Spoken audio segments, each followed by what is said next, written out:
Precious est une jeune fille qui était réticente à l'idée de fréquenter un pensionnat adventiste du 7e jour en Ouganda. Mais au fil d'expériences inattendues, elle découvre que la vraie richesse de l'éducation réside dans la bienveillance des autres et l'amour de Jésus. Précieuse cria, tandis que son père passait avec elle la porte de l'école privée des adventistes du 7e jour en Ouganda. « Papa, nous nous sommes trompés, dit-elle. Ce n'est pas la fameuse école dont nous avons entendu parler. Demandons notre chemin. Peut-être que la dame qui vient pourra nous aider. » Précieuse désirait étudier dans la magnifique école qu'elle imaginait.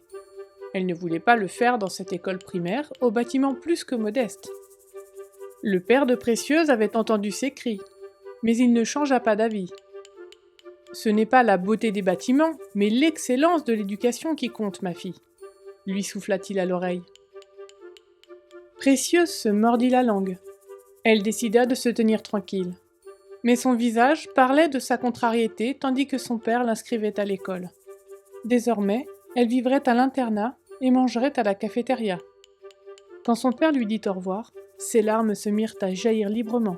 « Pourquoi mon papa chéri a-t-il choisi de m'emprisonner ?» laissa-t-elle échapper. La dame, que Précieuse et son papa avaient rencontrée à leur arrivée, s'approcha d'elle. « Bonjour, dit-elle aimablement et en souriant. Allons à l'internat et je te montrerai où tu dormiras. » Malheureuse, Précieuse la suivit tandis qu'elle portait sa valise jusqu'au dortoir. Ce soir-là, son cœur se serra quand elle vit des enfants sortir en rang d'un vieux bâtiment. Elle se demanda ce qui lui arrivait, jusqu'à ce qu'elle voie des enfants portant des plats de nourriture. Elle réalisa alors qu'elle se trouvait dans la cafétéria et qu'elle allait manger pour la première fois de sa vie de la nourriture végétarienne. Plus tard, Précieuse entendit une cloche sonner et vit les enfants courir joyeusement vers la chapelle du campus pour le culte du soir.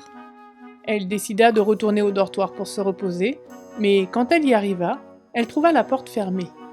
Elle retourna à la chapelle, mais se tint dehors, sans savoir ce qu'elle devait faire.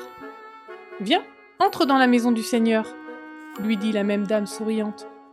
« C'est le moment de la prière, ne sois pas triste. » La dame parlait si gentiment, Précieuse se sentit aimée et entra dans la chapelle. À l'intérieur, elle entendit les enfants chanter en harmonie. Elle n'avait jamais entendu de si belle musique. Après les chants, quelqu'un se leva et parla au sujet de Jésus. Sa tristesse s'envola rapidement après avoir entendu les chants et les exhortations. « Pour finir, je vais aimer cette partie de l'école, » pensa-t-elle. Quand son papa vint la chercher à la fin du trimestre, il fut surpris quand Précieuse lui annonça qu'elle voulait revenir à l'école après les vacances. Elle lui dit qu'elle ne voulait pas manquer d'écouter les gentils enseignants quand ils commençaient les cours en lisant la Bible et en priant. Au cours du semestre suivant, l'école organisa une semaine de prière et Précieuse décida de donner son cœur à Jésus et accepta le baptême.